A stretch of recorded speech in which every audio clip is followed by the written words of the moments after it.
Courtroom number 2 carried the heavy hush of a place where life-changing decisions were made. Reporters lined the gallery, with cameras poised, waiting for the final chapter of a billionaire's marriage to close. Juliet sat at the defense table, her bracelet trembling slightly each time she exhaled.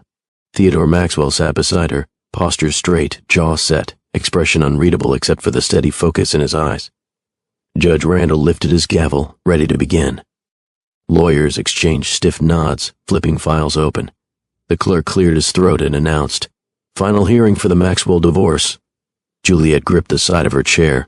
Theodore adjusted his tie, preparing for the moment he believed would set his future in place. Juliet would soon become Mrs. Maxwell. They had rehearsed this day in their minds for months. Judge Randall leaned forward. This court, boom! The sharp sound echoed as the courtroom doors flew open. Every head turned. Megan walked in, dark hair framing her determined face, one arm wrapped securely around baby Chris. He rested on her hip in a tiny sailor suit, eyes half closed as he fought sleep. The small sound he made, a soft, tired whimper, cut straight through the courtroom noise. Gasps spread quickly. Cameras snapped without hesitation. Even the attorneys paused, unsure of what they were looking at. Juliet's hand flew to her mouth. Theodore blinked once, then again, disbelief settling across his face like lightning striking without warning. Megan stepped forward, shoulders straight, chin lifted with a quiet courage that filled the room. She raised a folded document high enough for the judge to see. Her voice carried across the space without hesitation. "Your Honor, this is Chris. He is Theodore Maxwell's son." The words dropped into the courtroom with the force of a landslide. Reporters whispered frantically, fumbling for better angles. Juliet's knees weakened. She caught herself on the table. Theodore's heartbeat hammered in his chest, each beat louder than the last. Judge Randall slammed his gavel.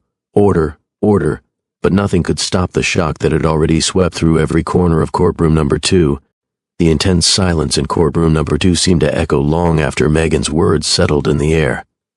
People were still frozen in their seats, unsure if they had witnessed a confession, an accusation, or the beginning of something even bigger.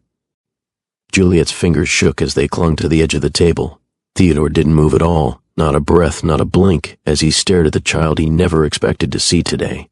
But before the judge could speak again, before the reporters could regain composure, before Juliet's trembling whisper could find sound. Welcome back to Mr. Graham Stories, where life's most powerful lessons come wrapped in unforgettable tales.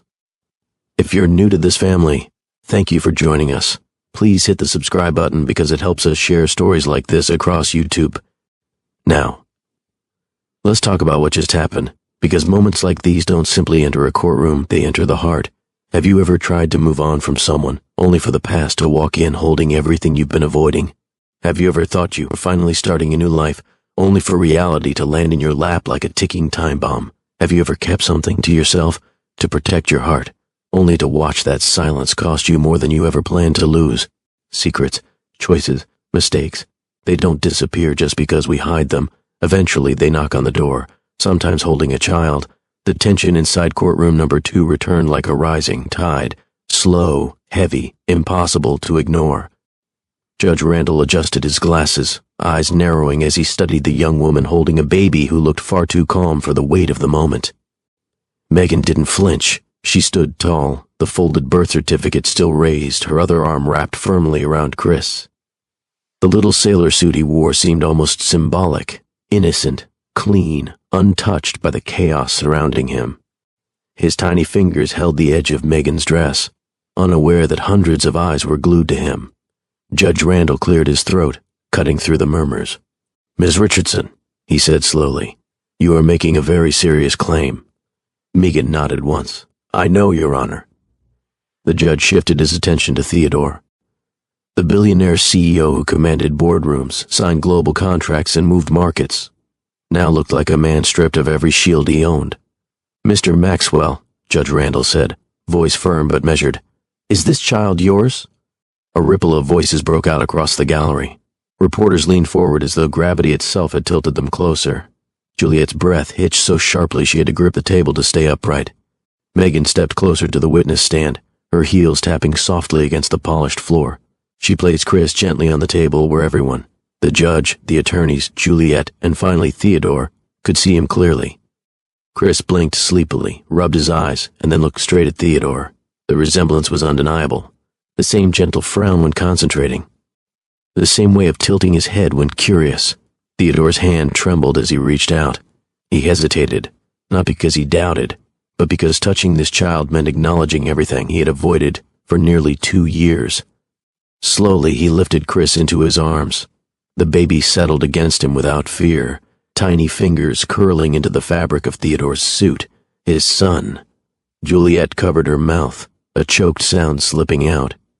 She swayed and caught the bench for support as flashing lights burst from reporters scrambling for photos. Theodore swallowed hard. His voice, usually steady and authoritative, came out shaped by emotion he couldn't hide. Yes. His breath caught. "He's my son," gasps, shouts. It was the moment everything broke and everything began. In that single moment, this billionaire CEO didn't just lose a fiancé, he gained a truth that would change every heartbeat of his future. This wasn't just a courtroom shock.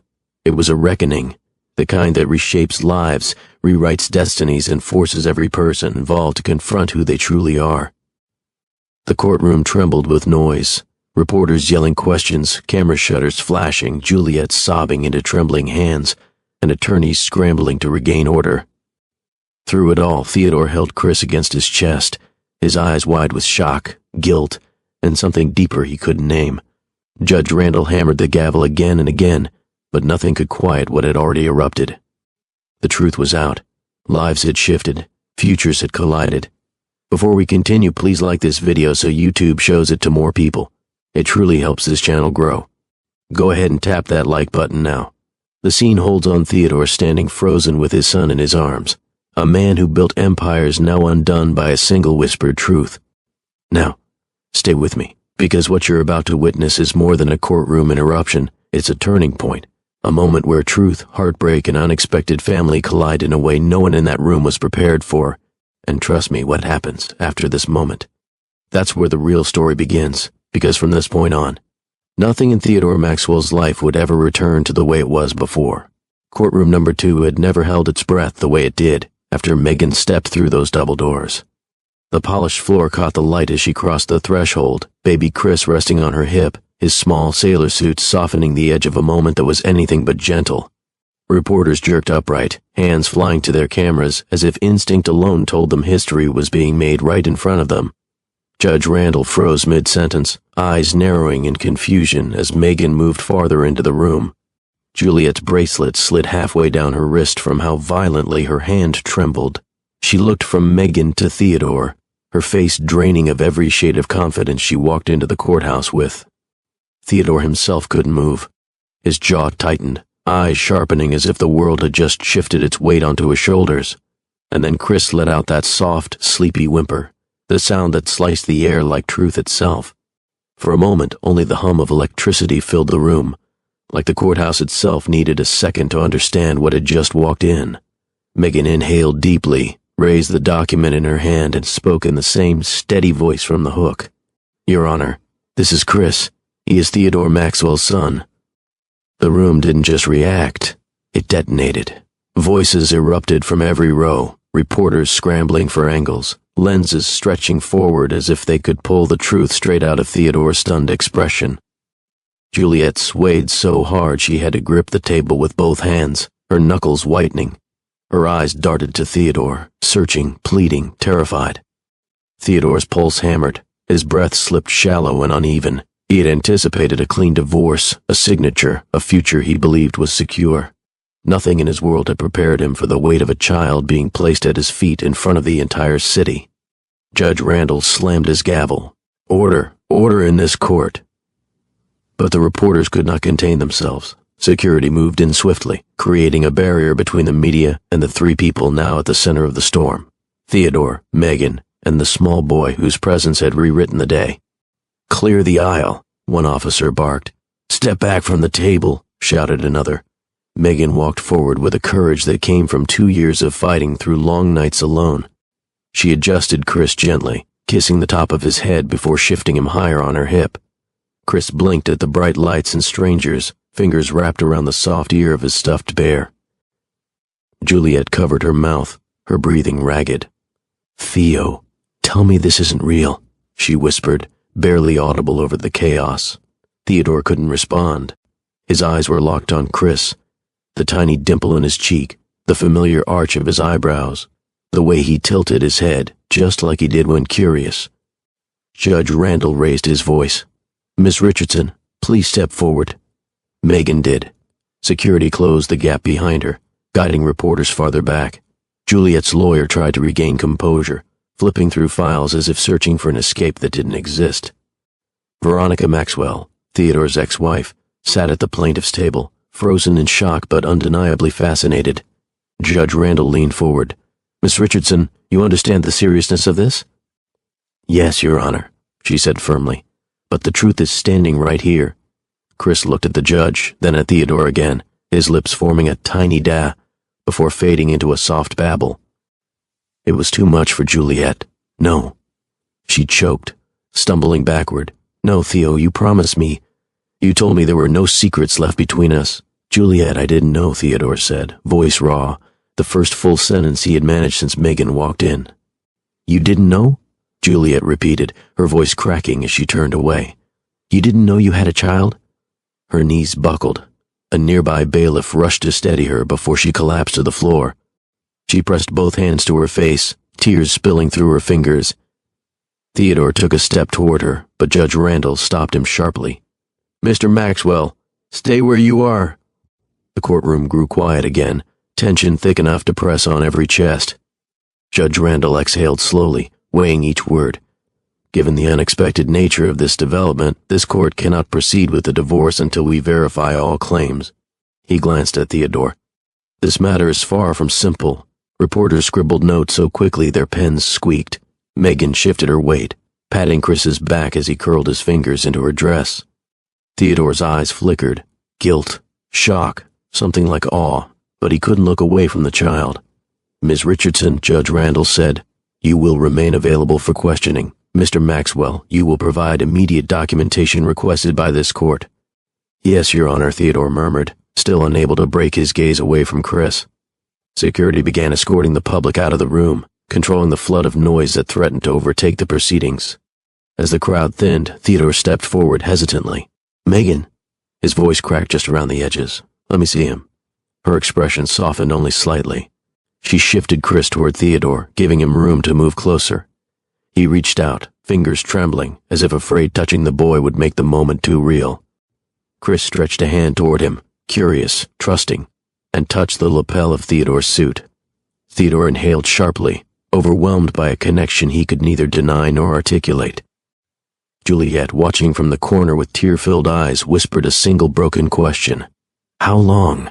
If you're watching this unfold, and your heart is already racing, don't forget to like this video. It helps our channel grow and brings more stories like this to the world. Now let's continue." Theodore held onto the table for balance, staring at the child who mirrored pieces of him he never knew he had left in the world. The judge's decision echoed in the silent courtroom. This hearing is adjourned, and with a final bang of the gavel, their lives spun into a direction none of them had imagined. The hallway outside courtroom number 2 buzzed with tension so sharp it felt like it clung to the walls. Reporters stood behind a line of security officers, still trying to snap photos through the glass as the crowd spilled into the corridor. Even the normally calm courthouse staff looked unsettled, whispering to each other as they passed. Juliet stumbled into the hallway with one hand clutching the wall for balance. Her pale silk dress looked too delicate for the storm tearing through her chest. Her makeup, flawless an hour ago, now streaked faintly beneath her eyes. She struggled to breathe evenly. Each breath came out shallow, uneven. Theodore, she managed, voice trembling. Theodore followed slowly behind her, still caught in the shock of holding Chris moments earlier. His steps were hesitant, almost reluctant, as if each one brought him closer to a truth he wasn't ready to face. "Juliet, please," he said softly, reaching out a hand. She jerked her arm away. "Don't touch me," her voice cracked. "Not after what I just saw." Her back hit the wall as she pressed herself against it, clutching her chest like she needed something to keep her upright. She stared at him with a mixture of disbelief, betrayal, and pain that made the hallway feel colder. "You told me," she whispered, voice tightening. "You told me you had no secrets left. You told me we were starting clean." "I didn't know," Theodore insisted, taking one step closer. "Juliet, I swear to you." "You didn't know?" she repeated, laughter bubbling out in a broken, disbelieving sound. "You didn't know you had a child?" Theodore flinched. He opened his mouth to speak, but nothing came out. How could he explain something he barely understood himself? Juliet pressed her palms to her face, sliding down the wall until she landed on the bench nearby. Her shoulders shook with quiet sobs. People passing by slowed to watch, but were ushered away by security. The courthouse was used to emotional moments, but nothing like the reveal of a billionaire's hidden child. Megan stood a short distance away, rocking Chris gently as he slept on her shoulder, unaware of the chaos. She watched Juliet with a mixture of sympathy and resolve. She hadn't come here to destroy a woman's life, but she couldn't deny the truth their son deserved. Theodore looked between Megan and Juliet, torn by the weight of everything collapsing at once. Juliet wiped her tears, swallowing hard before speaking again. "So while I was planning our wedding, while I was choosing flowers and venues, you had a child out there, a whole child, Theodore? It wasn't like that," he said weakly. "Then tell me," she demanded, eyes burning, "what was it like?" Before he could answer, Judge Randall's assistant stepped into the hallway. "Miss Richardson," he called, glancing toward Megan, "the judge would like to speak with you privately." Megan nodded, shifting Chris in her arms as she stepped toward the assistant. But Juliet snapped her gaze toward her, something fierce and desperate flashing behind her eyes. "You," Juliet said, voice trembling but sharp, "you destroyed my engagement." Megan held her ground, adjusting Chris to rest more comfortably against her. Her voice stayed calm. "I didn't come here to ruin your life. I came here because my son deserves his father. That's all." Juliet's gaze faltered. Her anger didn't disappear, but grief took its place. "You blindsided me," Juliet whispered. "You blindsided both of us." Megan looked down at Chris for a moment, brushing a curl from his forehead. "I've been raising him alone," she said quietly. "I didn't want to walk in here. I had to." Theodore lowered his head, guilt settling heavily in his shoulders. He couldn't hide the truth any longer. He had spent 2 years convincing himself that the night with Megan had been a moment swept away by circumstances, something he could bury. But watching Juliet crumble in front of him now, watching Megan cradle the child who carried his smile, he realized how deeply his silence had hurt everyone involved. The assistant gestured again. "Miss Richardson, the judge is waiting." Megan followed him toward a small consultation room near the chambers. It was quiet inside, dimmer than the bright courtroom, offering a strange calm after the explosion of drama. Judge Randall stood near the table, glasses in hand. His expression was stern but not unkind. "Miss Richardson," he began, "I need to understand clearly what led you to bring this matter forward today." Megan shifted Chris carefully so he remained nestled on her shoulder. "I didn't want it to come to this," she said truthfully, "but his divorce was happening. And my son, he deserves to know who his father is. I couldn't let today pass without speaking up." "And Mr. Maxwell," the judge asked, "did he know about the child at the time of birth?" Megan shook her head. "He didn't answer my call the day I found out. After that, he never reached out." Judge Randall's jaw tightened slightly, but he nodded. "Do you have documentation?"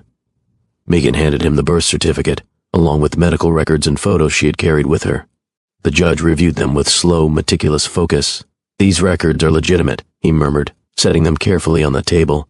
"This is not a matter that can be dismissed." Megan said nothing, only held her sleeping son close. The judge studied her for another long moment.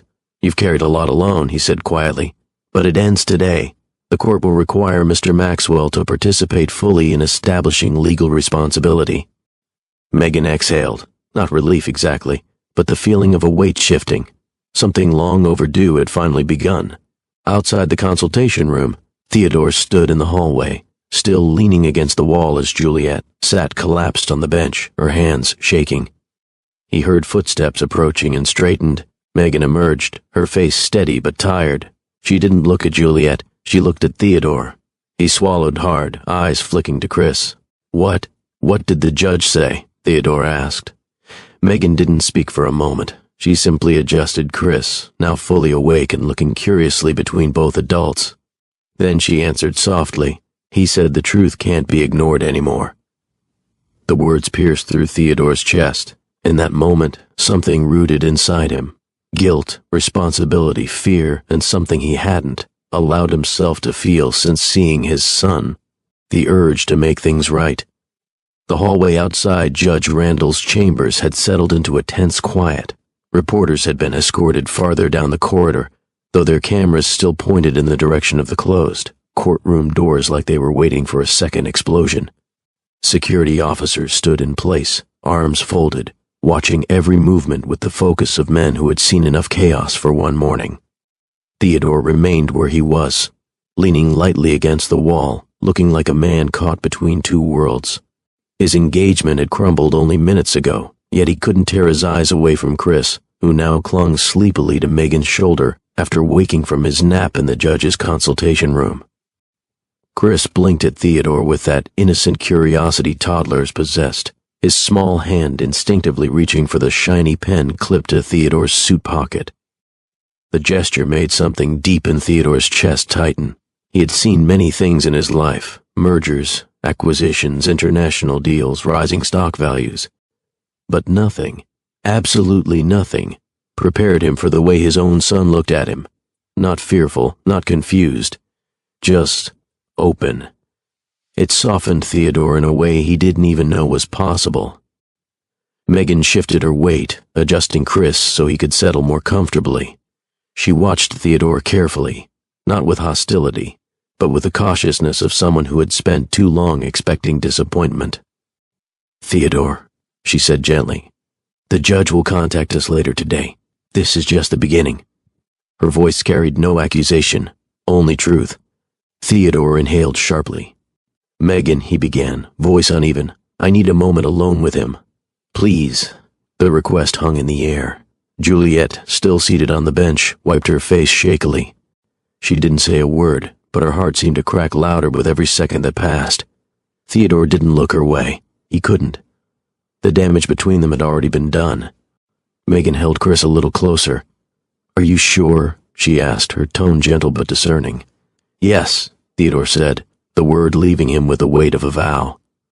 Megan hesitated for the briefest moment, not because she doubted that he was the father. She saw that truth in Chris's very features, but because she had been the only person protecting her child since the day he was born. But when Chris reached for Theodore again, his little hand curling toward him instinctively, that hesitation melted. Megan stepped forward. "All right," she said softly. "You can hold him." She eased Chris into Theodore's arms with a tenderness that startled him. Chris settled against his chest, gripping the lapel of his suit jacket. His warmth, his small weight, his steady breathing. It was real. It wasn't abstract. It wasn't a rumor. It wasn't a maybe. It was his son, his child, a piece of him he had been too afraid to face. Theodore's eyes closed for a moment, as if grounding himself. When he opened them, the world looked different, like someone had wiped away the fog. Chris looked up at him and pressed a tiny palm to his cheek. Theodore's breath caught. "Hey, buddy," he whispered, voice shaking. I'm here." Megan's expression softened despite the heaviness of the day. The sight of Theodore holding Chris, not as a shocked billionaire, not as a man hiding from consequences, but as a father, pulled at something inside her she thought she had buried. Juliet let out a quiet sob from the bench. She rose slowly, hands trembling as she slipped the engagement ring from her finger.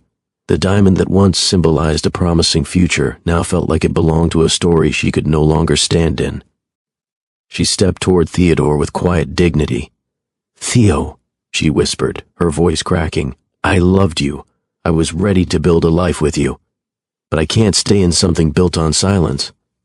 Theodore opened his mouth, but Juliet shook her head gently. She had cried enough tears for both of them today. She placed the ring into his free hand, the one not holding Chris. "Take care of him," she said, her voice barely above a breath. "Take care of both of them." Then Juliet turned and walked down the hallway, her figure shrinking with each step until she disappeared around the corner. There was no anger left in her stride now, only heartbreak and acceptance. Theodore stared at the ring in his palm before he closed his hand around it, swallowing hard.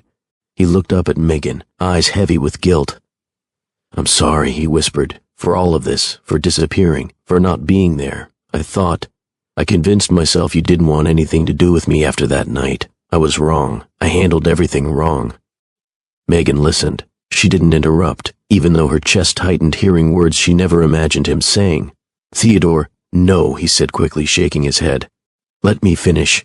Chris shifted softly in his arms, gripping his tie now. I can't go back and fix the years you spent alone, Theodore continued, voice low and raw. But I promise you this, I'm here now.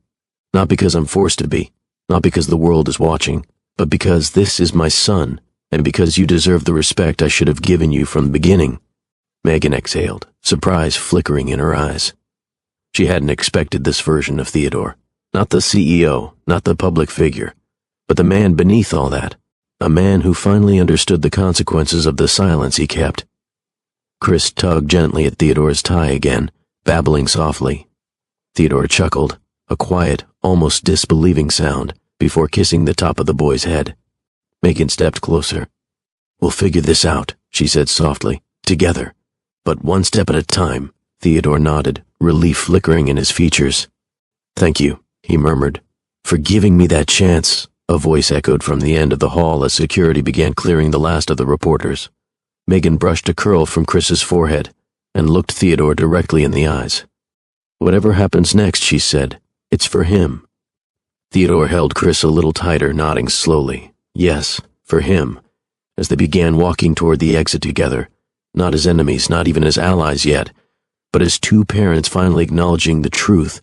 The narrator's voice returned with a gentle closing line for the chapter. Sometimes life collapses in a single moment, but sometimes that same moment becomes the beginning of something new. San Diego's summer sky glowed like a warm lantern the night of the Children's Hospital Charity Gala. Soft waves rolled against the docks behind the Bayside Convention Center, and the building itself shimmered with golden lights. The air carried the scent of sea salt mingled with the faint sweetness of floral centerpieces carried inside by staff preparing for the city's elite.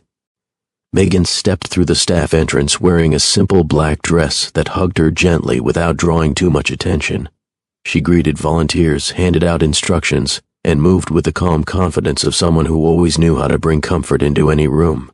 Her badge read Community Health Educator, but everyone jokingly called her the heart of the gala because she always made sure the pediatric patients felt special.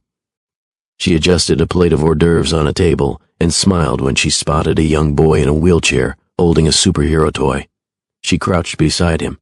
You look sharp tonight, she said with a playful grin. The boy blushed, twirling the cape on his toy. I wanted to dress fancy like the heroes on TV. That, Megan said, tapping his shoulder, makes you the fanciest of them all. She stood, smoothing her dress just as the ballroom doors opened again, this time for the keynote speaker. A ripple went through the crowd. Theodore Maxwell, arriving late from a flight, entered the ballroom in a crisp black tuxedo, giving the room a composed smile. He carried the effortless presence of a man used to commanding attention, but tonight he appeared softer, warmer, almost relieved to be somewhere that didn't demand profit margins or board meetings. Their eyes met for a single passing moment, a glance Megan dismissed as accidental. She returned her attention to the tray in her hands. The host introduced Theodore, who stepped onto the stage with confidence. His voice carried clearly as he spoke about the importance of community support for children's health programs. Success isn't measured by what we take, he said, hands resting lightly on the podium, but by what we give, especially to children who deserve every chance at life. The applause washed through the room like a wave. Megan clapped, watching him with mild curiosity. He wasn't the arrogant tech billionaire the news often portrayed. Not tonight. After his speech, the donors mingled freely. Megan guided guests, offered small bites of food, and directed families to the children's corner. She overheard snippets of polite conversation, investments, travel plans, charity expansions, but none of it distracted her from her mission of making the night smooth for the families attending. Then a small girl tugged on a sleeve, not Megan's but Theodore's. "Hi," the girl said shyly, holding up a crayon drawing of a butterfly. "I made this for you." Theodore crouched, accepting the picture as gently as if it were glass. "This is beautiful," he said warmly. "Thank you." He kissed the child's forehead, and the girl giggled before running back to her parents. Megan watched from across the room, surprised at how natural he seemed. For a moment she forgot the spreadsheet version of the man she'd imagined from headlines. She was wiping a table when Theodore approached. "Excuse me," he said, that same easy smile on his face. "I don't think I got your name earlier." Megan turned, still holding a toothpick skewered with melon and prosciutto. "It's Megan," she replied. "And thank you for the smile. Your speech was lovely." "The pleasure's mine," he said, lifting the morsel from her tray. "I usually just write checks, not walk around stealing snacks from the staff." She laughed. "We allow it if you're charming enough." "Oh?" he asked, raising an eyebrow. "And am I?" "Not yet," she teased. "But you're getting there." They talked like they had known each other for years. It wasn't forced. It wasn't awkward. It was natural, the kind of connection that didn't happen every day. They shared bits of themselves easily. Megan spoke of growing up with a big church family in San Diego, Sunday dinners, choir practice, her grandmother's famous sweet potato pie. She spoke of wanting to help kids for as long as she could remember. Theodore talked about always moving because of his parents' business, how he never felt settled anywhere, and how he often felt detached from the warmth of community events like this one. "You seem pretty warm now," Megan said softly. He shrugged, smiling. Good company helps. Later that evening, under the glow of string lights on the terrace, they found themselves standing beside each other again. Jazz music floated through the open doors, and the city skyline glittered across the bay. Megan nearly tripped on the hem of her dress, but Theodore caught her elbow quickly. "I got you," he whispered. She laughed, brushing hair behind her ear. "And here I thought I was coordinated. Coordination is overrated," he said. "Moments like these, worth the stumble." Their chemistry simmered in the space between them, unspoken but unmistakable. After the gala, Theodore invited her to join him for a short yacht cruise. At first she hesitated, but the night air, the quiet waves, and the way he looked at her dissolved her doubts. She agreed. The yacht glided across the smooth water, city lights dancing on the waves. Theodore handed her a blanket and poured champagne into 2 plastic flutes. Humble, soft, unexpected. They clinked cups and laughed at how fancy they looked sipping champagne out of plastic. "I could get used to this," Megan said. "To what?" he asked. "A world that feels this easy." He didn't respond with words, just leaned in. Their kiss was slow, hesitant at first, then fuller, deeper. A warmth spread through her chest, joy mixed with something she had spent years protecting. Hope. Later, in his penthouse overlooking downtown San Diego, the night unfolded with a tenderness that surprised them both. It wasn't rushed. It wasn't careless. It felt like 2 people finding something they didn't know they needed. By morning, she woke to sunlight spilling across the room, and an empty space beside her. On the pillow sat a typed note. "I have to leave, but I will sort everything out." Megan held the note, feeling the shift in her heart like the end of a song she wasn't ready to stop listening to. She didn't know it then, but the moment she stepped out of that penthouse, everything in her life had already changed. The morning after the gala felt nothing like the night before. The sun filtered through Megan's apartment windows with a gentle glow, but inside her chest an uneasy stillness lingered. She held the note Theodore left on his pillow, the typed words staring back at her like a promise missing its ending. "I have to leave, but I will sort everything out." She kept rereading it, hoping it would somehow make sense on the 10th read if it didn't on the first 9. But the sentence never changed. It was too vague, too open-ended, too unfinished. Her hands trembled slightly as she folded it carefully and placed it inside her dresser drawer. She wanted to believe him. She wanted to believe the night they shared wasn't just a fleeting moment in his world, but the day unfolded with no calls, no texts, no updates, silence. She tried to focus on work, talking to parents at the clinic, soothing anxious toddlers, organizing checkup forms, but her mind wandered back to the feel of his hands on her waist, the way he laughed on the yacht, the sincerity in his voice when he spoke about giving back. She wondered if he was thinking about her too, or if last night had already slipped through the cracks of his busy life. 2 days later, a late afternoon appointment changed everything. Her doctor, Dr. Langford, walked in with a kind smile and a clipboard tucked under her arm. "Megan," she said warmly, "thanks for waiting. I have your results." Megan sat straight, trying to read her expression, but all she saw was a level of softness that made her pulse race. "I'll get straight to it," the doctor continued, taking a seat. "You're about 8 weeks, pregnant." Megan's breath stalled in her throat. "Pregnant?" she whispered. "Yes," the doctor confirmed gently. Healthy, early stage, and everything looks normal so far. Megan blinked several times, her heart fluttering with a cocktail of joy and fear. Tears rushed to her eyes before she could stop them. She covered her mouth, a soft sob escaping. This wasn't bad news. It was just overwhelming. She imagined Theodore's smile.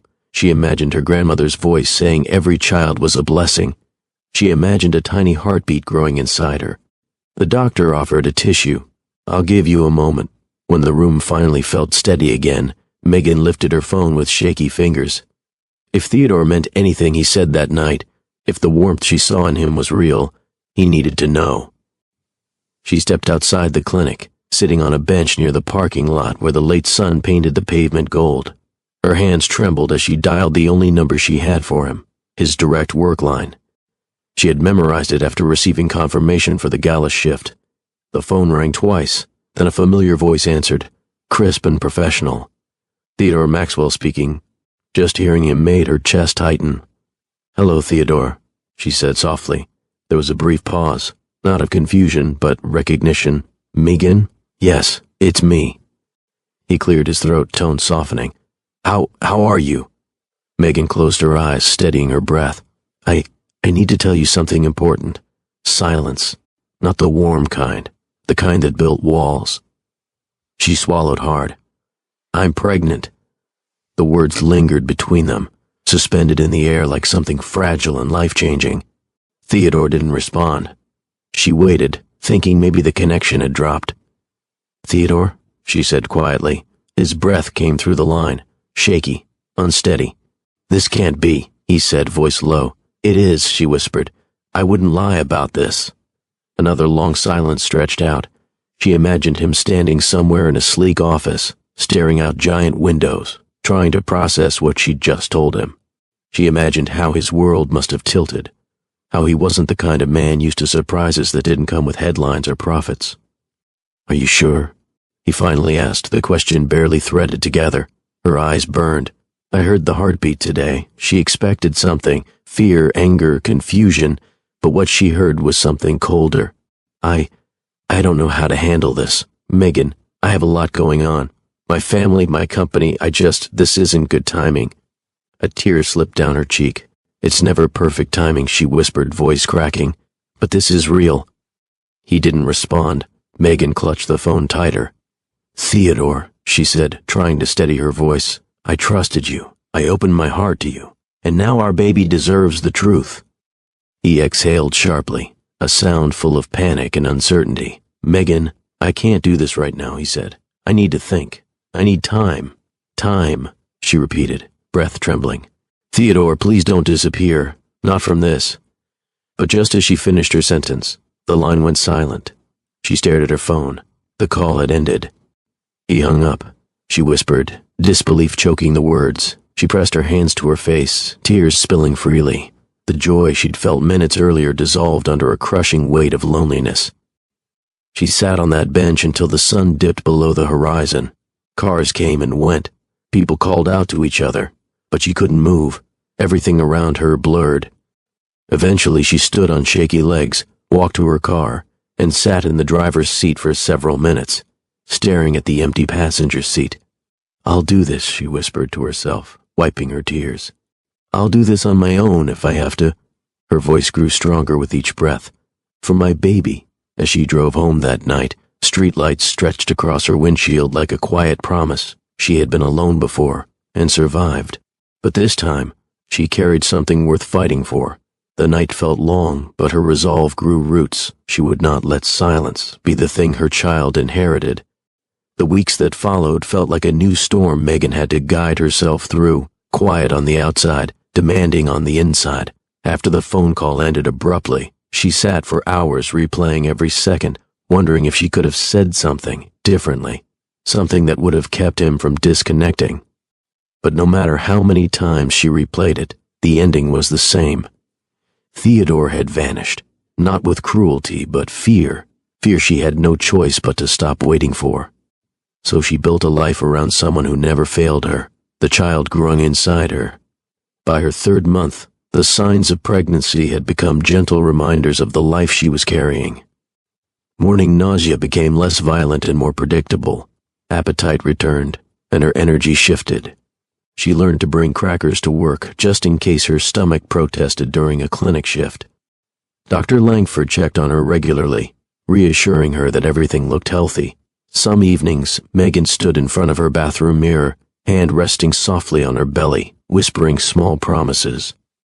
"I'm here," she murmured. "You'll never feel alone."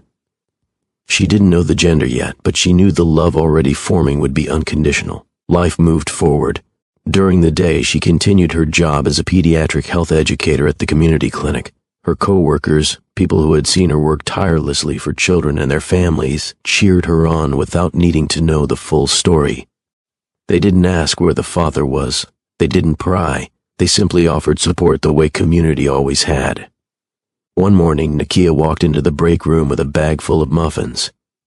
"You better eat," she said, sliding one across the table. "Doctor's orders."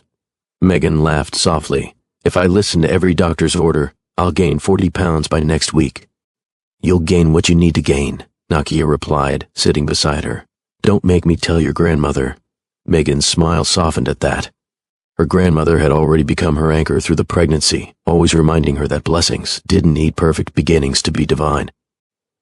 By the time the second trimester rolled in, her grandmother had turned Megan's small apartment into a haven. She brought over tiny socks, handmade blankets, and old family stories that filled their afternoons with laughter. "This child already has a village," her grandmother said one Sunday, spooning greens into a container for Megan to take home. "And a strong mother. Don't you worry about anything else." Those words held her together more than anyone knew. When baby Chris was born, cry strong, eyes wide, a tiny bundle of softness, the world around her felt full again. The delivery was smooth, the nurses kind, and the moment she held him, her chest filled with a love so powerful it erased every lingering shadow. He was everything she needed, everything she prayed for, everything she didn't know she could hold. Megan's mother came every weekend, fussing over folds in Chris's onesies and insisting his hair needed gentle brushing daily even if it was barely growing. "Teach him early," she joked. "A good man stays sharp." Their home became a warm circle of church hymns, baby giggles, and the occasional tired tears that came with sleepless nights. But even on the hardest days, when Chris cried endlessly or refused to nap, Megan knew she wouldn't trade any of it. Still, late at night, when the world around her grew silent and Chris finally drifted to sleep against her, the questions returned. Would he ever ask about his father? Would Theodore ever regret disappearing? Would she ever forgive him? She pushed these thoughts aside, focusing on the joy Chris brought into her world. The tiny hands grasping her thumb, the sweet babbles as he learned new sounds, the way he laughed when she played peekaboo. Her life found a rhythm. Mornings were a beautiful chaos of bottles, blankets, and finding clean shirts after milk spills. Days were filled with work at the clinic, where parents trusted her with concerns and children hugged her for stickers. Evenings belonged to warm baths, bedtime stories, and quiet prayers whispered into Chris's curls. "Guide me," she prayed. "Help me do right by him." It wasn't perfect. Nothing ever is. But it was full of love, as Chris grew from a newborn to a baby who could sit upright, then crawl, then toddle uncertainly toward her arms. Megan felt pride stronger than anything she had ever known. He called her Mama one evening while she fed him mashed sweet potatoes, and her heart nearly burst. Her grandmother clapped her hands with joy. "Look at him go, talking already." Megan laughed, wiping her eyes secretly. "He's my genius." Work remained steady. Parents trusted her even more because she now understood motherhood not just from textbooks, but from experience. She found joy in helping families navigate the same challenges she once feared. But every so often, someone at the clinic or grocery store or church picnic would ask, "Is Chris's father in the picture?" And Megan would offer the same simple answer, "It's just us," until one afternoon at the clinic, when the guard, Mr. Daniels, paused while checking the news ticker on his phone. "Ms. Richardson," he said slowly, "did you hear? They just announced Theodore Maxwell's divorce hearing, the final one. It's scheduled for next week." Megan froze. Her heart didn't break. It didn't tremble. It simply paused, like someone pressed a button on her chest. "Already?" she asked. "Just popped up on the news," he replied. "Big story." She nodded, forcing a smile before heading to her car with Chris tucked against her hip. Once she buckled him into his car seat, she sat behind the wheel for a long moment, gripping the steering wheel as Chris babbled softly in the back. Theodore's world was moving forward, rapidly. Hers had moved too, just in a different direction. She didn't know what she expected from hearing the news. But something inside her shifted. That evening, she called Lisa. "You going to the courthouse?" Lisa asked gently. Megan stared at the soft rise and fall of Chris's chest as he slept across her lap. "I think I have to," she whispered. "Then I'm behind you," Lisa said. "Whatever happens, you won't walk in there alone." As the sun set over San Diego, painting the sky with tints of orange and deep blue, Megan made her decision. The truth had lived quietly long enough. It was time to bring it into the light. If this journey is already touching your heart, don't forget to like this video so YouTube shares it with more people. Your support helps keep these stories alive. The courthouse steps were still buzzing as people poured out into the bright San Diego afternoon, whispering about the moment the entire courtroom had exploded with truth. Reporters rushed toward the exits, microphones held high, calling Theodore's name, trying to catch a glimpse of the baby now tied to one of the city's most powerful families. Megan had stepped aside with Chris, holding him tight against her shoulder so he could rest without the noise overwhelming him. Her heart was still beating, too fast, but she kept her shoulders straight. She hadn't come to break chaos loose, she came for the truth, and now that it was out, the world felt strangely heavier and lighter all at once. Theodore finally emerged from the courthouse doors, not as the polished billionaire who'd walked in that morning, but as a man stripped down to raw shock. His tie hung unevenly where someone had pulled at it during the chaos. His hair was slightly out of place. His steps weren't confident. They were cautious, like someone learning how to walk on unfamiliar terrain. His eyes searched until they landed on Megan. Their gazes held. Not like two people who once shared a night of warmth, not like two strangers crossing paths, but like two people standing at the crossroads of a truth they could no longer outrun. He approached slowly. Chris shifted in Megan's arms, lifting his head in a sleepy wobble. When he saw Theodore, something sparked. His small hand lifted, reaching, familiar, instinctive. Theodore froze. The gesture wasn't forced. It wasn't uncertain. It was the kind of reach a child gave to someone who felt safe, even if they didn't know why. Megan adjusted her grip carefully. Chris leaned toward Theodore again. You want me to take him?" Theodore asked, voice quiet, almost hesitant. Megan didn't answer immediately. The memory of that phone call, the silence, the disconnection, flashed through her. She inhaled slowly. "Do you think you're ready?" she asked, her tone steady, not cold. He swallowed. "I don't know, but I want to try." It wasn't a perfect apology. It wasn't smooth or eloquent, but it was honest, and honesty mattered more now than anything else. She nodded once and shifted Chris into his arms. Theodore held the baby awkwardly at first, one hand too high, the other too low.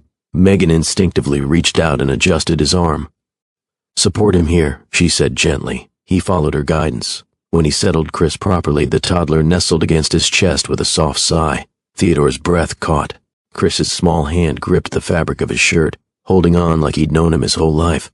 Theodore's voice wavered. I don't know what to say." Megan crossed her arms loosely over her stomach. "You don't have to say anything right now, but I should." He looked up, eyes unsure. "Megan, I handled everything badly. I didn't listen. I didn't even give you space to explain. I just panicked." She didn't soften. "Not yet. You didn't call back. I know." He looked away, guilt settling into his shoulders. "I thought I was protecting my life, my plans, my stability. I didn't think about how that choice damaged yours." Megan exhaled slowly. The apology wasn't polished, but it didn't need to be. It was real. "Chris didn't ask for any of this," she said quietly. "He deserves both parents, not a father who runs when things get hard." Theodore's face tightened. "I'm not running anymore."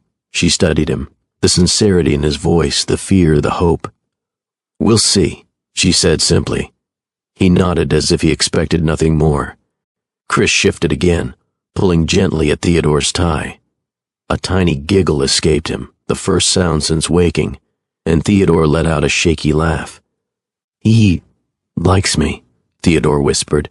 "He doesn't know the past," Megan replied softly. "Children give people chances faster than adults do." The words hit him deeply. "I want to earn those chances," he said. She didn't reply, but she didn't turn away either. For a long moment, they stood there, the three of them, suspended between what had been and what could still be. Then a reporter shouted, "Mr. Maxwell, is that your son? Will this affect your company?" Security moved toward them quickly. Megan tensed, pulling her purse closer. "They're going to swarm you. You should go. With you," he said instinctively. She blinked. "What? I want to talk more. Away from here.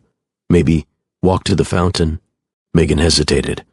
She could feel the old warmth she once knew stirring under the surface, but also the guarded caution she'd built over 2 years of silence. She lifted her chin. 5 minutes. That's it. Theodore nodded, relief flickering in his eyes. He adjusted Chris in his arms, and together they walked toward the quiet fountain at the edge of the plaza. The noise behind them faded into background chatter. Once they reached the calmer space, Theodore turned to her. "What happens now?" he asked. Megan folded her arms again. "I don't know, but whatever happens, it has to be real. No disappearing, no excuses." He swallowed hard. "I understand." She looked at Chris, peaceful, content against his father's chest. And for the first time since stepping into that courtroom, she allowed herself to feel something she'd been fighting. Maybe the past wasn't finished writing itself. Maybe this wasn't an ending. Maybe, cautiously, painfully, it was the beginning of something new. But beginnings had rules. "You want to be in his life?" she asked softly. "Yes," Theodore whispered. "Then prove it." He nodded, determination replacing uncertainty. "I will." The next morning arrived with a brightness that didn't match the heaviness in Theodore's chest. He stood in front of his bedroom mirror inside his La Jolla penthouse, attempting to knot his tie with one hand while holding Chris with the other.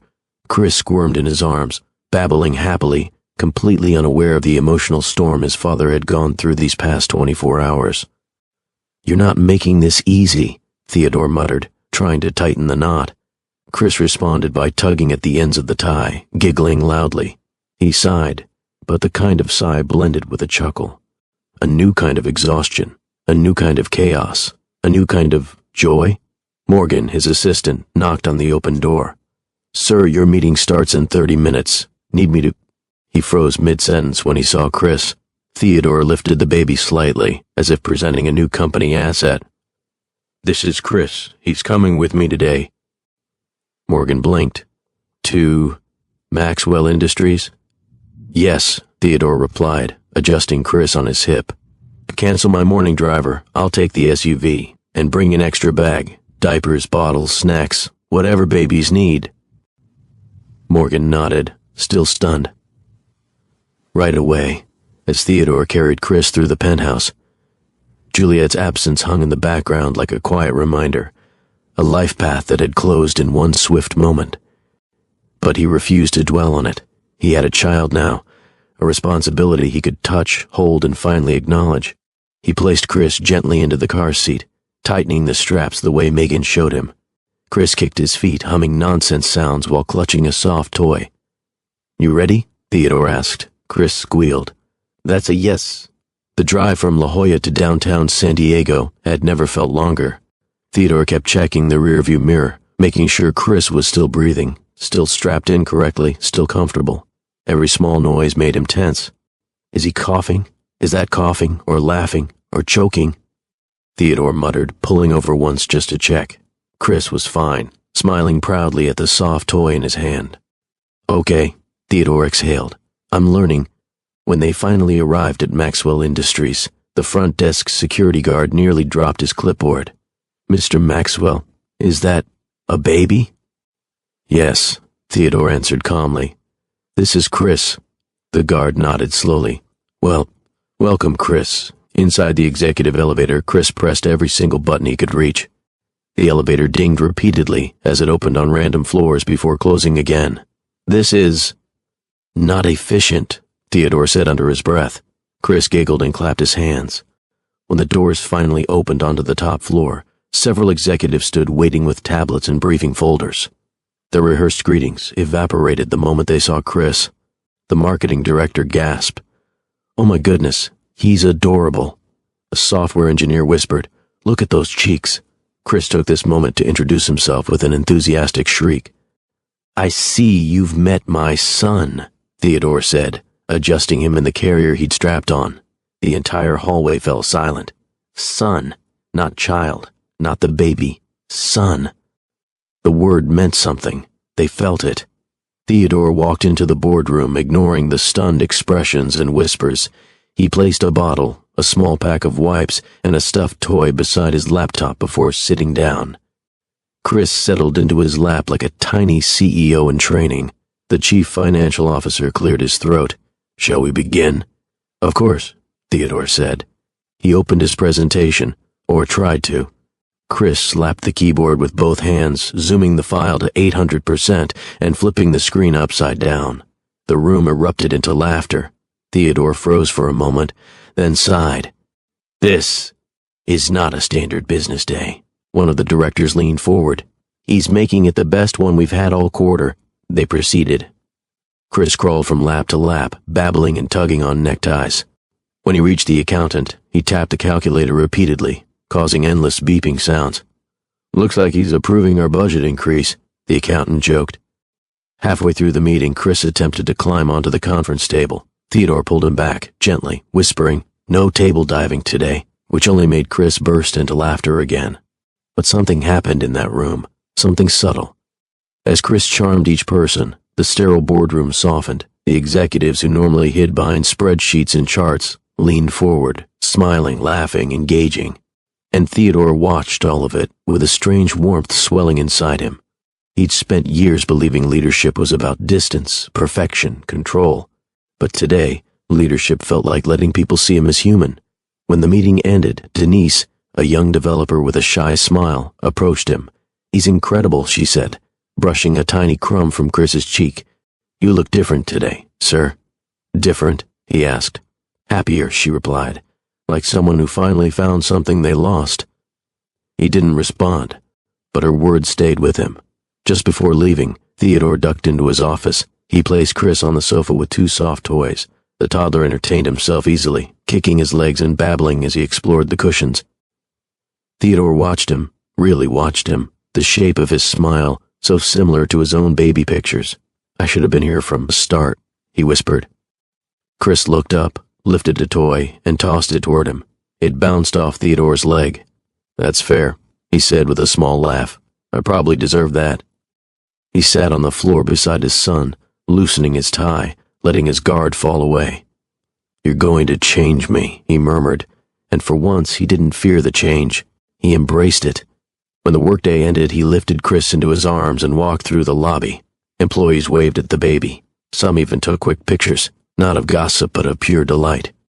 Theodore carried his son outside, buckled him into the SUV, and sat behind the wheel with one lingering thought. Tomorrow, he had to face Megan again.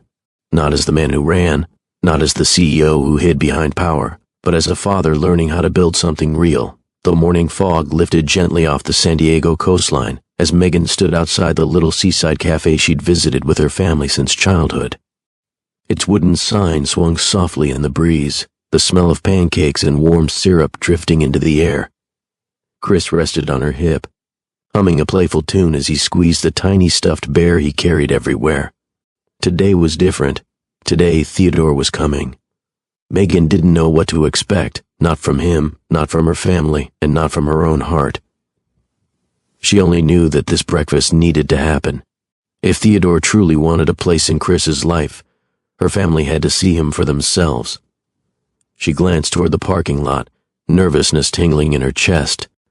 The SUV pulled in quietly. Theodore stepped out wearing a light button-down shirt, sleeves rolled, casual but still unmistakably polished. He hesitated before closing the car door, taking a breath as if bracing himself for judgment. Then he saw Chris. A smile fought its way into his expression before he could stop it. Chris reached both arms toward him, bouncing excitedly. Megan swallowed. You ready for this? No, Theodore admitted honestly, but I'm here. She appreciated that answer more than he knew. He lifted Chris effortlessly. The toddler squealed in delight, gripping Theodore's collar before babbling something that sounded like da-da-da. Megan stiffened slightly, not ready to process that. But Theodore's eyes misted. Inside the cafe, her family was already gathered around a long table near the window. The sunlight filtered through, casting a warm glow over plates piled with biscuits, bacon, and fruit. Her mother sat at the head of the table, adjusting silverware as if preparing for battle. Nakia waved enthusiastically. "There he is, the mysterious man." Megan gave her a look. "Behave. No promises," Nakia whispered back, smirking. The cafe was cozy and familiar, with chalkboard menus and the low hum of morning conversations. When Theodore stepped inside, every eye at the table turned toward him. He froze, just briefly, then straightened his shoulders. Megan's mother stood slowly. Her judgment was not harsh, but observant, sharp, the kind that evaluated a person's character in seconds. "You must be Theodore," she said. "Yes, ma'am." He shifted Chris slightly, offering a nervous smile. "Thank you for having me." She studied him a moment longer. Then her expression softened. Not much, but enough. "Well," she said, "any man holding my grandbaby that securely deserves at least a seat at the table." Laughter rippled around them, easing the tension. Theodore exhaled as if he'd passed his first exam. They sat. Chris went straight into Megan's mother's arms, babbling proudly as if showing off his da-da-da trick. She kissed his cheek and rocked him gently before setting him into the high chair beside her. "So," Nakia began, leaning forward with a mischievous grin, "Mr. Maxwell, you survived a courtroom explosion yesterday and still showed up for breakfast." "That's impressive."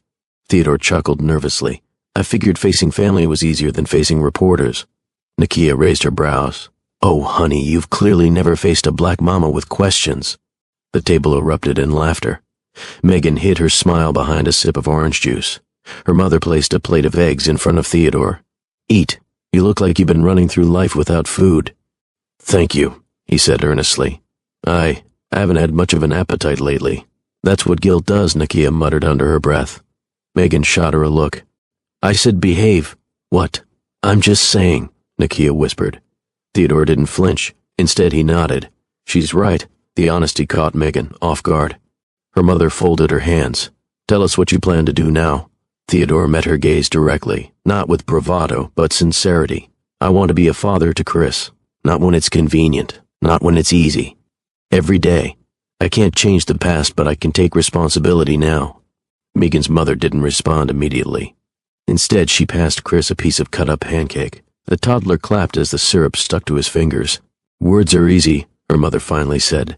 "Consistency isn't." "I know," Theodore replied quietly, "but I'm ready to show up." Nakia leaned in again. "So if Chris wakes up at 2 a.m. screaming, you're showing up then too?" He nodded. "Yes. What about when he gets sick? I'll be there. When he throws food at your face?" "That already happened," Theodore said, wiping syrup from his sleeve. Laughter spread through the table again. Even Megan cracked a smile she didn't intend to show. The breakfast continued with unexpected ease. Her aunt asked questions about his work schedule. Her mother asked about his upbringing. Nakia peppered him with playful jabs until he loosened enough to tease back. The tension melted as Chris banged a spoon rhythmically on the table, contributing his own commentary. At one point, Megan glanced sideways and saw Theodore watching Chris eat, eyes soft, almost disbelieving. She whispered, "You okay?" He nodded, just proud. Something warm flickered in her chest. As plates emptied and coffee cups refilled, her family began sharing stories, embarrassing stories about Megan's childhood, including the time she tried to bake cookies with salt instead of sugar. "She cried for 2 hours, Nakia added, laughing. Megan groaned. "Why is that still a story?" Theodore leaned toward her. "So you cried over cookies. Don't judge me." "I'm not," he said softly. "I'm learning, and somehow—" Those 2 words meant more than a dozen apologies. When breakfast ended, her mother hugged Theodore. "Your mistakes don't erase your chances," she whispered. "But don't waste the new ones." He swallowed hard. "I won't, ma'am." Outside, the ocean breeze brushed their faces as they walked toward the parking lot. Chris was back in Theodore's arms, patting his chest with contentment. Megan stood beside them, folding her arms gently. "I didn't expect you to survive my family," she joked lightly. "I barely did," he replied, "but I'm glad you invited me." She looked at the way Chris curled into him, peaceful and trusting. Maybe, just maybe, there was room for hope. If this journey has touched your heart, don't forget to like this video. It helps more people find these powerful life stories. The morning sun shone bright over them. 3 people navigating something fragile, something new, something possible. The morning after the seaside breakfast arrived with the kind of quiet that made Megan pause at her kitchen window. The sky stretched wide and pale blue, sunlight reflecting gently across the neighborhood rooftops. She could still hear echoes of yesterday, her family laughing, Chris banging a spoon, and Theodore watching their son with a look she'd never seen on him before. A look of possibility. Now she stood with Chris on her hip, diaper bag packed, waiting in her living room as Theodore's SUV pulled into the parking lot below. Chris squealed instantly. Da-da-da! Megan sighed softly. We'll talk about that nickname later, she murmured, but she couldn't deny the way it tugged at her heart. A knock sounded, firm, familiar, but tentative. She opened the door.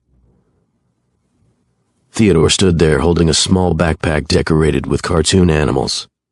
I bought him a few things, just in case. She tried not to smile.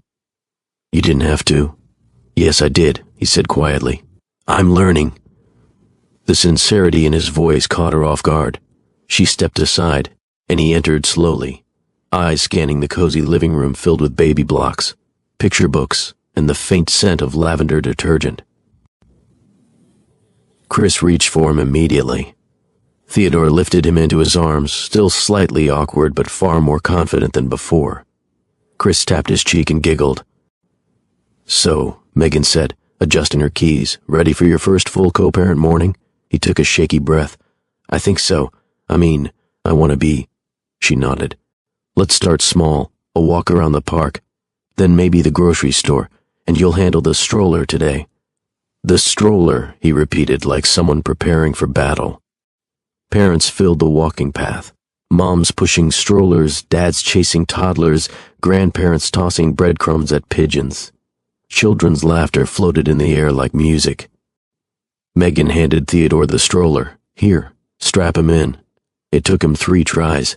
Strap too loose, strap too tight. Strap stuck behind Chris's leg. Finally, Chris sat properly, kicking his feet excitedly. Success, Theodore declared. Megan smirked. Barely.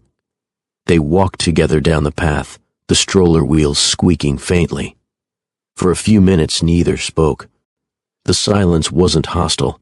It felt like 2 people cautiously stepping into a shared rhythm. Chris babbled constantly, pointing at ducks, leaves, and people jogging past. You know, Theodore said softly, I used to walk through life like everything was a race. Everything had to be done fast, efficient, perfect. Megan nodded but kept her eyes forward.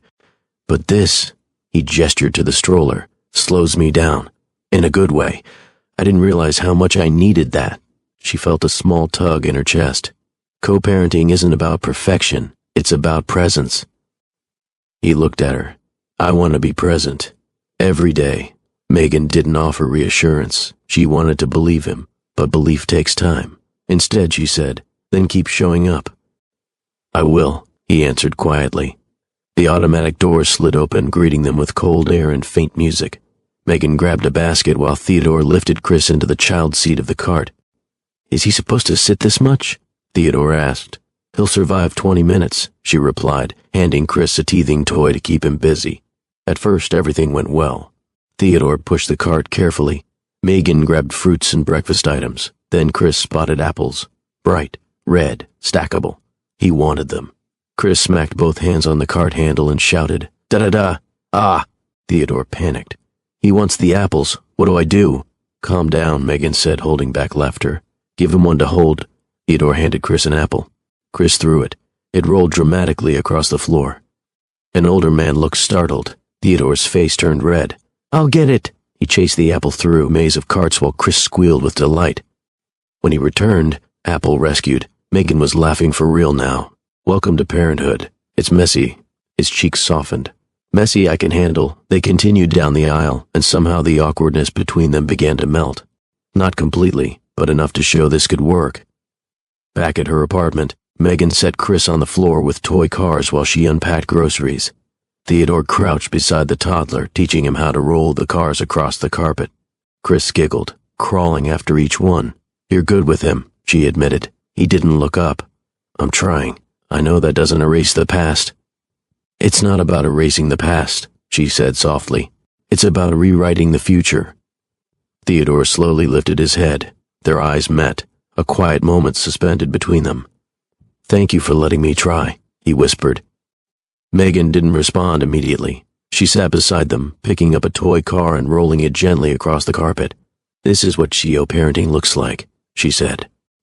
Small moments that build trust. He nodded. Then I'll protect every one of them. For the first time, she believed he meant it. Theodore stayed for lunch. Nothing fancy, just grilled cheese sandwiches and cut fruit. Yet he treated it like the most important meal he'd ever had. Chris sat in his high chair making energetic attempts to feed himself. Half the food ended up on the tray. The other half ended up on Theodore's shirt.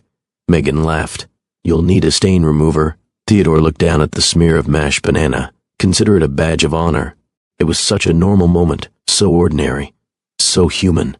When they finished, Theodore helped clean dishes, drying plates while Megan washed. Their arms brushed a few times, soft, unplanned, sending tiny ripples that neither acknowledged aloud. But they felt it, both of them. When it was time for him to leave, Chris clung to Theodore's shirt, refusing to let go. I'll be back, buddy, he whispered, pressing a gentle kiss to his head. I promise. He handed Chris to Megan but lingered at the door. This was a good day, he said softly. A real day. She nodded. Yes. It was. I want more days like this, he added, voice awkward but honest. For him, and maybe for us. Megan inhaled slowly. One day at a time. He accepted that answer with a small smile. As he walked down the stairs, Chris crawled to the window, pressing his hand against the glass and watching him go. Megan picked him up, holding him close. Maybe, she whispered into Chris's curls, this time, things can unfold the right way. The sky over San Diego dimmed into warm streaks of gold and soft orange when Theodore arrived at Megan's apartment for his evening time with Chris. The air carried the coolness of late afternoon, and as he walked up the stairs, he felt something unfamiliar stir in his chest, a mix of hope, fear, and something deeper he hadn't allowed himself to feel in years. He paused outside her door. They had spent the past week learning to co-parent, walks, meals, short visits, carefully building a new rhythm. But tonight was different. Tonight wasn't just about routines or schedules. Tonight was about truth. He knocked gently. Megan opened the door wearing a soft beige sweater, her curls loosely tucked behind her ears. Chris toddled around her legs, squealing when he recognized his father. Theodore automatically bent down, catching the toddler as he ran into his arms. Hey, little man, he murmured, pressing a small kiss to Chris's cheek. Chris giggled and buried his face into Theodore's shoulder. Megan watched him quietly.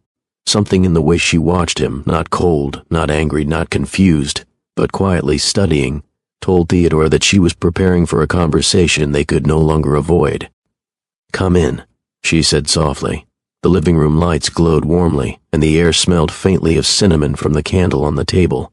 Toys were scattered neatly across the carpet, and Chris's favorite car lay near the sofa.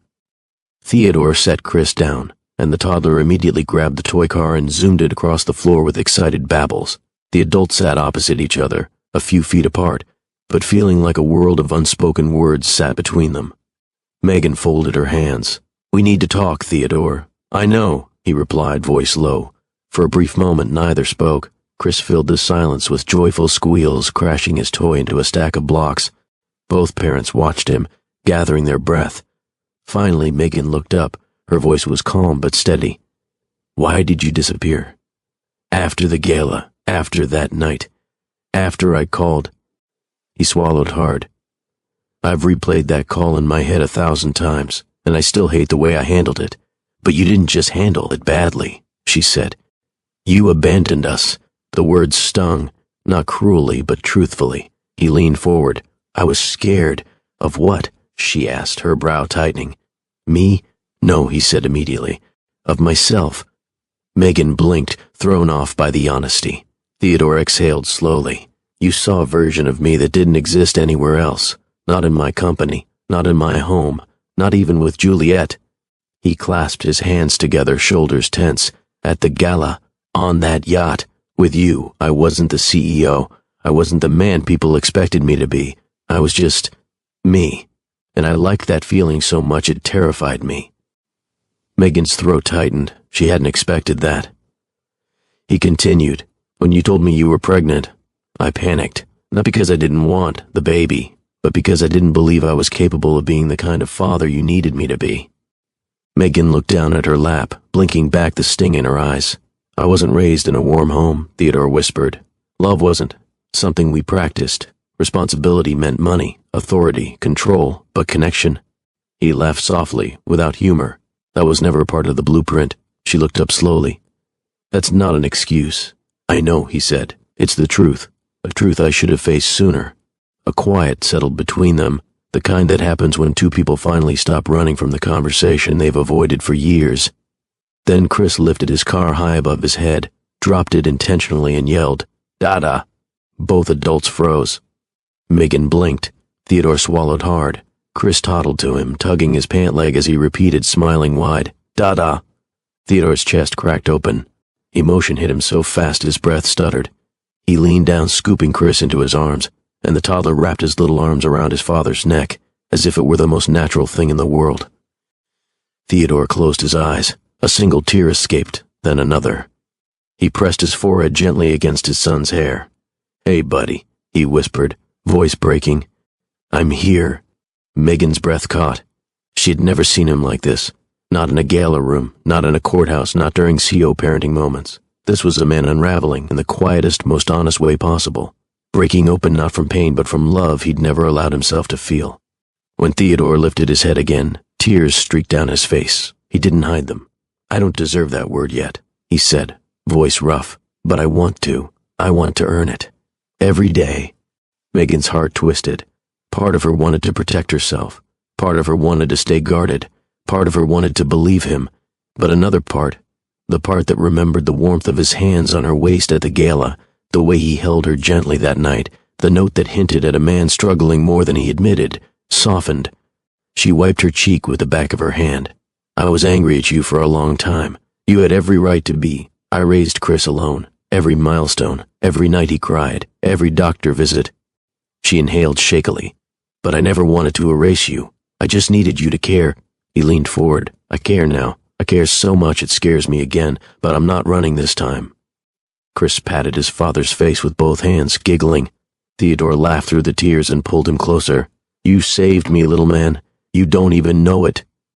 Megan watched them, watched her son touch a part of Theodore that no money or success had ever reached. She didn't reach across the couch. She didn't kiss him. She didn't do anything grand. She simply whispered, "We can try again." Not as a couple, not yet, but as two people who want what's best for him. Theodore nodded immediately. "I can handle that.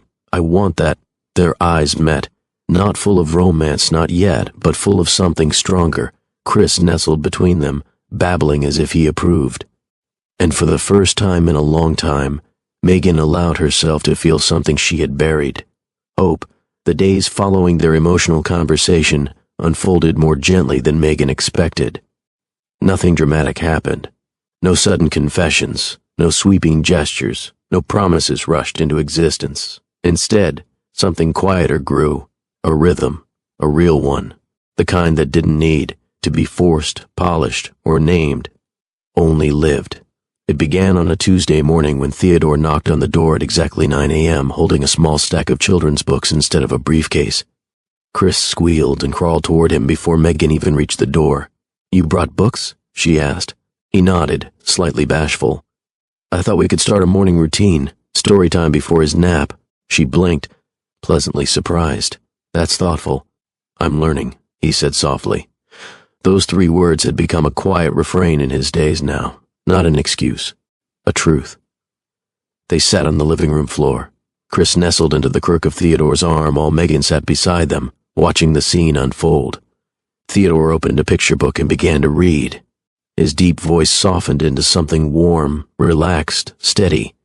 Chris listened, truly listened, his tiny fingers tracing the illustrations while his father narrated.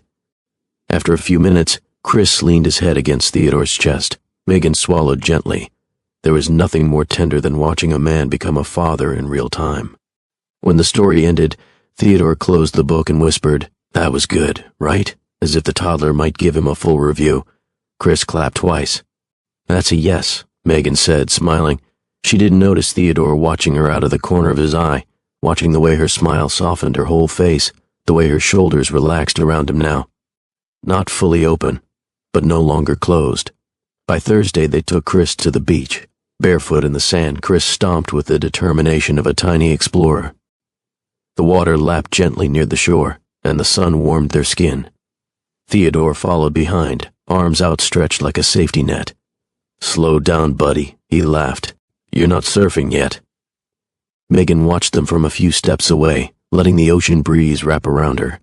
She hadn't realized how heavy the past 2 years had been until she saw moments like this. Chris with both parents, not in conflict but in harmony. She crouched down to help Chris build the sand castle. Theodore knelt beside them, patting the sand awkwardly. "You're doing it wrong," she teased. "There's a wrong way to pat sand." "Yes," she deadpanned. "You're doing it." He chuckled, shaking his head. "Then teach me." She took his hand, gently, guiding it over the mound of sand. Their fingers brushed, lingering just long enough for both of them to feel it. Her hand slipped away first. Neither spoke about it. They didn't need to. Chris suddenly squealed, pointing up at a seagull. "Da!" Theodore's heart melted instantly. "Yes, that's a bird, not quite da-da, but I'll take it." This laughter, shared effort, imperfect parenting felt real. Not a fantasy, not a forced family picture, a beginning. Friday night came with an invitation Megan didn't expect to give or feel ready for. "Do you want to stay for dinner?" she asked, voice softer than she intended. Theodore blinked. "Are you sure?" Her eyes flickered to Chris, who banged a spoon against his high chair tray. "He seems to want you here." "I want to be here too," he said quietly, so he stayed. Megan cooked pasta with sautéed vegetables, and Theodore stood nearby, trying not to burn the garlic bread. "You're watching it too closely," she teased. "It won't cook faster out of fear." "I disagree," he said, turning the slice over dramatically. "Bread is sensitive." She laughed, a real laugh, warm enough to fill the kitchen. They sat at the table like it was the most natural thing in the world. Chris kicked his feet while eating pieces of soft noodles. Theodore helped wipe his hands. Megan poured juice. At one point, Chris leaned toward Theodore and placed a small noodle in his father's hand. "He's sharing with you," Megan said, touched. Theodore stared at the noodle as if it were a priceless gift. "This is an honor." She shook her head, smiling. "You're dramatic. It's an important noodle," he insisted. Chris giggled, dropping another noodle onto Theodore's lap. Dinner took twice as long with all the giggles, spills, and tiny interruptions, but neither adult minded. For once, time didn't feel rushed. It felt right. Later, when dishes were washed and Chris was getting sleepy, Megan settled him in her lap with a warm blanket. Theodore sat beside them, close but respectful, watching as the toddler's eyes fluttered. Megan hummed softly, an old lullaby her mother used to sing. Theodore leaned slightly toward the sound, something inside him softening. "He loves your voice," he whispered. Chris's tiny hand gripped her sweater. "He loves yours too," she replied softly. "You don't hear it the same way, but he reacts to you. He knows you." Theodore swallowed the rising emotion. "That means everything." Megan looked down at Chris, then at Theodore, at the man who used to be a stranger to parenthood, now sitting next to her with a longing he didn't try to hide. A quiet truth formed in her chest. He was changing, and she could feel herself changing too. Not blindly, not foolishly, but carefully. Healing wasn't linear. But this felt like the first easy breath after years of holding her lungs tight. When Chris finally fell asleep, Theodore stood slowly. "I should go," he whispered. Megan nodded, walking him to the door. At the doorway, something paused between them. "Today was good," he said softly. "Really good." "It was," she admitted. "I'd like more days like this." Her voice dropped to a whisper. "So would I." Theodore stepped out, offering a small smile that reached his eyes. "Good night, Megan." "Good night, Theodore." The door closed gently. Megan leaned her back against it, exhaling a breath she didn't realize she'd been holding, a breath full of relief, hesitation, warmth, and something she refused to name just yet. But she felt it. A new rhythm, a new joy, a new possibility. If this chapter has touched your heart, please like this video. Your support helps this channel keep bringing powerful stories to life. The San Diego coastline stretched wide and peaceful, the late afternoon sun dipping toward the horizon. Golden light brushed the sand, turning each grain into something soft and warm. The waves rolled in gentle rhythms as if blessing the evening with calm. Megan walked barefoot along the beach, the hem of her sundress brushing her calves, while Chris toddled in front of her, chasing the foam that fizzled across the shore. Theodore stood a few steps back, holding a picnic basket and watching them. Something inside him tightened, not in fear, but in recognition. For years he had measured his life in contracts, deadlines, board meetings, and shareholder calls. But now, watching Chris splash water onto his own legs and squeal, then run straight back to Megan for balance, he understood. Something he never had before. This was what a life should feel like. "Careful, little man," Megan laughed as Chris stumbled back toward her. She scooped him up, kissing his cheek. The light wind tugged at her curls, and she tucked a strand behind her ear. Theodore took the last few steps toward them, smiling as Chris reached both arms out. "Dada," Chris chirped, grabbing the collar of Theodore's shirt.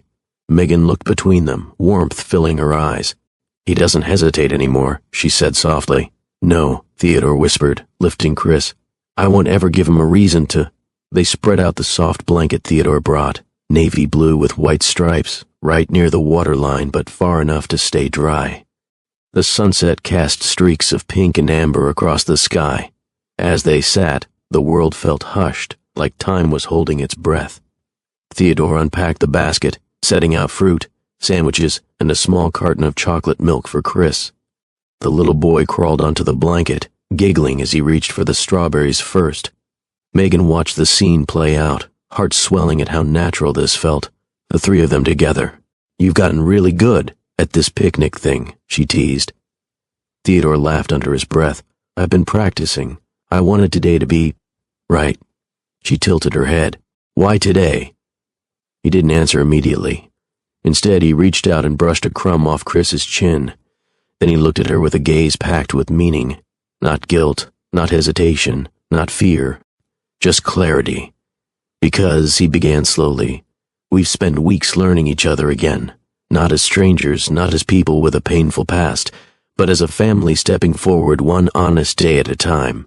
Megan swallowed, her throat tightening unexpectedly.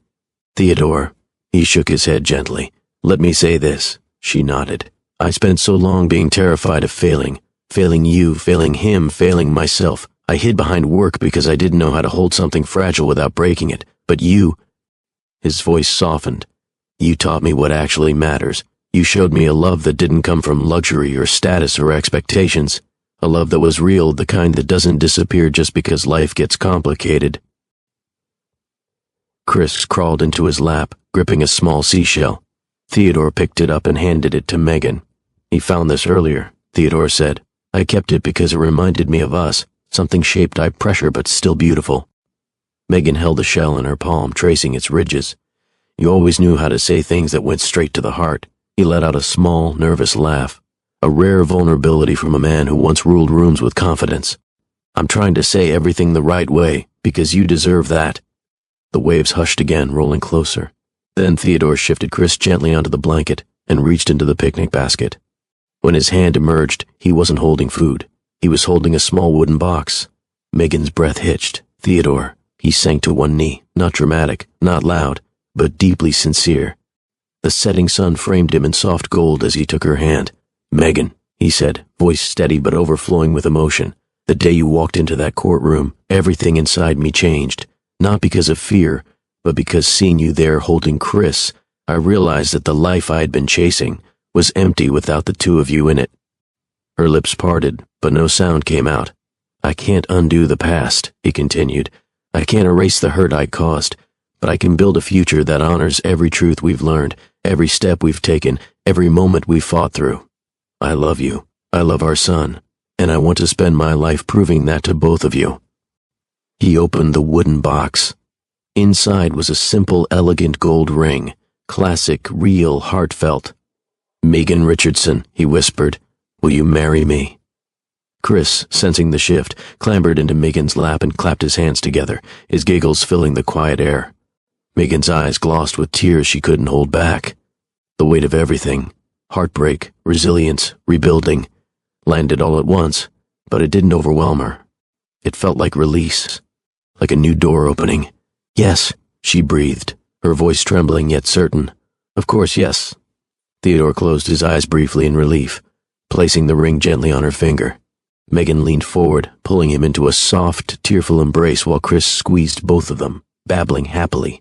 Under the deepening sky, the three of them held onto each other, a family no longer broken but rising.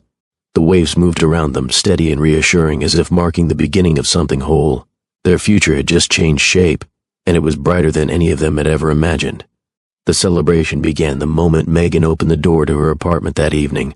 Warm light spilled from every corner of the living room, where family and church friends had already gathered, filling the space with laughter, familiar scents, and the kind of joy that could only come from people who had prayed for this moment long before it arrived. Look at them. Someone cheered as Theodore and Megan stepped in with Chris perched on Theodore's hip.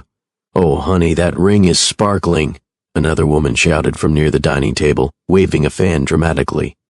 You said yes. I knew God was working on this. Megan's mother nearly danced in place before rushing over. The room buzzed with life, a little chaotic, a little loud but full of heart. Platters of fried chicken, cornbread, sweet potato rolls, peach cobbler, and fresh-cut fruit covered the table. Gospel music played softly from a speaker in the corner. Children ran around playing tag. Aunties crowded near the kitchen, whispering and pointing playfully at Theodore as if he couldn't hear them. That warmth, that vibrant black community energy, where love was cooked, spoken, sung, and lived, wrapped around the whole evening. Megan's mother hugged her daughter tightly, then pulled back to wipe a tear. You deserve every ounce of happiness, baby girl, she whispered, cupping her cheek. Megan nodded, overwhelmed. Thank you, Mama. Then her mother turned toward Theodore, giving him the kind of look only a protective mother could deliver. Firm, intentional, full of meaning. You better take good care of my daughter and grandson, she said. No disappearing acts, no running from blessings. Theodore straightened his posture, holding Chris a little closer. I promise you, he replied softly. I won't ever run again. Something in his voice made her expression soften. She reached out and patted his arm. Good. Now come get some food before the kids finish everything. Laughter rippled around them again. An hour into the celebration, the room was a swirl of conversation. Plates clinked, music played, and people moved from group to group sharing stories. Theodore, usually reserved at social gatherings, found himself at ease. Each time someone asked him a question about Chris or Megan, he answered with a smile that came from a real place, not corporate training, not charm, but genuine warmth. Someone passed Chris a small toy hammer from the playbin. The little boy held it up proudly and tapped it gently against the coffee table. Everyone chuckled. But when Megan's mother stood to make a toast holding her sparkling cider glass high, Chris saw his moment. She popped the cork of the cider bottle, a soft pop, and Chris, with perfect comedic timing, smacked his plastic hammer on the table to imitate the sound. Pop! The whole room jumped, then erupted into laughter. The baby said he's part of the celebration too, one of the aunties shouted, wiping tears from her eyes. Even Theodore doubled over, holding his stomach, trying not to spill the sweet tea he was drinking. He's got timing, he gasped. Megan scooped Chris into her arms. Lord, this child, she said through laughter. Chris beamed, unaware of the chaos he caused, but thrilled at the applause that followed. When everyone settled, Megan's mother lifted her glass again. To truth, she said. To second chances, the room echoed. And to love that grows stronger when it's given the space to heal, she finished. People clinked glasses. Theodore reached over and gently squeezed Megan's hand. They shared a look, quiet and full of gratitude. Later, after plates were cleared, children were dozing on pillows, and the crowd had thinned. Megan and Theodore stepped outside for air. The night breeze carried traces of ocean salt and the faint hum of the city settling down. They stood on the small balcony, lights from other apartment windows twinkling around them.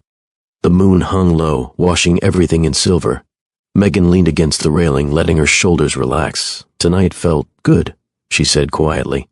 Theodore stepped beside her, fingers brushing hers. It felt right, he replied. Being with your family, seeing Chris in the middle of everything, watching you laugh. He paused, searching for the right words. It reminded me how much I almost lost. You're here now, Megan said. That's what matters. He looked out toward the distant shoreline. I used to think strength was about controlling everything, but the strongest moments I've ever lived, they happened when I let go of fear. Megan turned to him. And the most healing moments I've lived came when I allowed myself to hope again. He exhaled softly, the tension of past months melting from his expression. You know, Megan added with a quiet smile, I was scared earlier today, scared of rushing into something. But when I saw you on one knee, I didn't feel fear. I felt peace. Theodore reached for her hand, intertwining their fingers. I want our future to be built on that. Peace, honesty, family. She rested her head on his shoulder. We're learning. All of us. Chris peeked from inside the apartment, rubbing his eyes and holding the toy hammer loosely in his hand. Dada, he murmured sleepily. Theodore lifted him gently. Come here, buddy. Chris curled against his chest with a soft sigh. Megan watched them, father and son, bonded now in a way she once feared would never happen, and her heart filled to the brim. We're really doing this, huh? She whispered. We are, Theodore said. One day at a time, the three of them stood together on the balcony, wrapped in moonlight, wrapped in hope, wrapped in something new and steady. Something that felt like home. Morning sunlight drifted across the shoreline, painting soft ripples on the quiet waves. The sand was cool beneath their feet, still damp from the night tide. Megan walked slowly, letting her toes sink into the smooth surface while Chris toddled ahead, leaving tiny footprints beside her own. Theodore followed closely, carrying Chris's little beach bucket and a towel slung over his shoulder. The world felt peaceful in a way that didn't need explanation, the kind of peace that settles in after long storms, when the heart finally believes that joy can stay. Chris squealed as a small wave rolled toward him. Megan hurried forward, laughing. Not too close, sweetheart, she called, scooping him up before the water reached his ankles. Theodore joined them, brushing a curl from Chris's forehead. He's ready to swim before he can pronounce half his words, he joked. Megan smiled. Runs in the family, apparently. Someone else I know dove headfirst into big decisions. He chuckled quietly, taking her hand, and someone else saved me from drowning in old habits. There was no tension now, no lingering uncertainty, only a growing certainty that the three of them were exactly where they were meant to be. They continued walking, letting Chris wiggle down again so he could chase a stray seashell. A group of joggers passed by, offering warm smiles when they noticed the toddler's excited babbling. Nearby, a family flew a bright red kite that dipped and spun in the gentle wind. The world seemed full of simple joy. Theodore watched Chris explore, stopping to examine every pebble and shell. He notices everything, he said softly. Megan nodded. He gets that from you. Observant, curious. Maybe, Theodore said, his voice warm, but he gets his heart from you. She looked at him, touched by the sincerity in his expression. He'd grown into fatherhood, with determination, fumbling at first, learning fast and never giving up. There was a steadiness to him now that hadn't existed before, something shaped by choosing love over fear. Chris held up a broken shell proudly. Mama! Megan crouched beside him. That's beautiful, baby. Theodore bent down too. Can I see? Chris placed it in his palm, and Theodore held it as gently as if it were complete. Still special, he murmured. Megan glanced at him, recognizing the meaning beneath the words. Everything can be made whole, she said. Their eyes met. For a moment, the sound of waves faded as the weight of their journey. The courtroom, the distance, the rebuilding, gathered in the space between them. Then it softened into gratitude. They settled on the same navy blanket Theodore had used during the proposal. It now felt like part of their story, a small symbol of a turning point. Megan set out sandwiches, apple slices, and juice boxes, while Theodore helped Chris settle with his toys. Chris giggled as he tried stacking small sand molds. Every time he toppled them, Theodore lifted him under the arms and spun him gently, earning a squeal of delight. You're really good at this, Megan said as she passed Theodore a sandwich. He took it, smiling. I'm learning, and I'm enjoying every second. She lay back on the blanket, closing her eyes briefly as the sunlight warmed her skin. When she opened them, she saw Theodore watching her, not with uncertainty, but with a deep, calm affection. "What?" she asked softly. He shook his head. "I'm just grateful. For this, for you, for him." Megan's heart swelled, not because he spoke perfectly, but because every word sounded honest. As Chris played beside them, Theodore reached for Megan's hand. "You know," he began quietly, "I used to think love was supposed to be flawless, easy, predictable." He paused. "But real love, it requires courage and honesty, and trying again even when you're afraid." Megan listened closely. "I made mistakes," he continued. "Mistakes that hurt you, mistakes that left you carrying burdens alone. But I want to spend the rest of my life making sure you never carry anything alone again. Not your fears, not your dreams, not our son's future." She squeezed his fingers. "We've both grown," she said gently. "Pain changes you, but healing changes you too." He nodded. "And I want to choose healing. Every day. With you." She leaned forward and kissed him, a soft, meaningful kiss that tasted of new beginnings and quiet certainty. When they pulled apart, Chris climbed into their laps, wrapping his small arms around both their necks. Their laughter intertwined with the sound of waves. Family, real, whole, and unbroken, was settling into place. They stayed on the beach until the sun began to tip westward. The breeze cooled, and families started packing up. But Megan, Theodore, and Chris remained, savoring every last drop of the peaceful afternoon. As they finally stood to leave, the narrator's voice rose gently. "Life has a way of teaching us that truth may shake everything we've built, but it can also rebuild what was meant to last." Megan found courage in honesty. Theodore found strength in vulnerability. And together, they discovered that family is not just formed by blood, but by choosing each other through every season. The camera follows the three of them walking toward the boardwalk. Chris held high on Theodore's shoulders, Megan beside them, fingers interlocked with a man she once feared she'd lost forever. Their laughter carries with the wind. Their footprints trail behind them on the sand. Their future stretches wide and bright.